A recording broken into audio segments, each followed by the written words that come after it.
I was thrilled in talking with a young man in the Orient a while ago.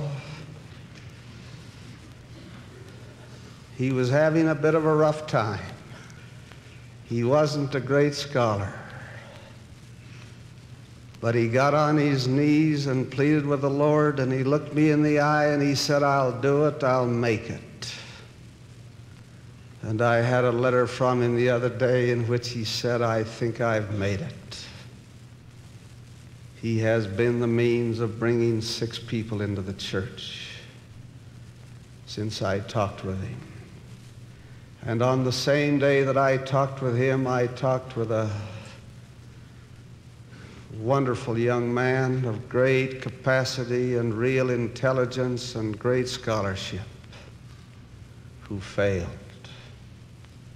and who has failed because he refused to humble himself and get down and make the plea with the Lord that could have put strength onto the capacity that I already had and made of him a giant. All I want to say in this regard is that you are a child of God, and don't you ever lose sight of it.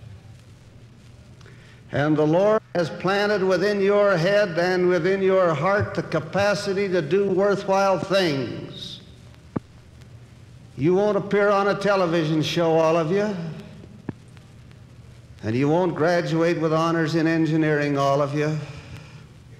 Some of you will, and the Lord bless you for your ability and your scholarship and your achievement.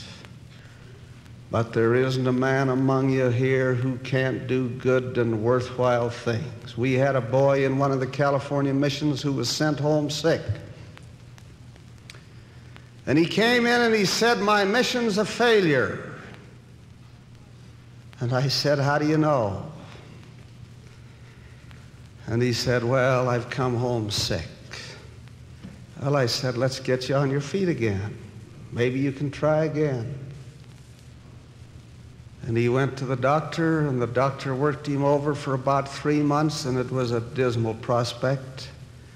But he came in and pleaded to go back, and he spent 13 months wrapping books because he couldn't walk and he couldn't do much else.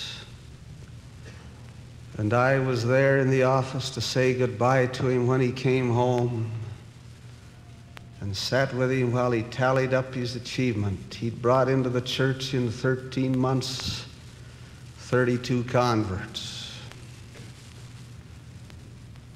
Be not faithless, but believing.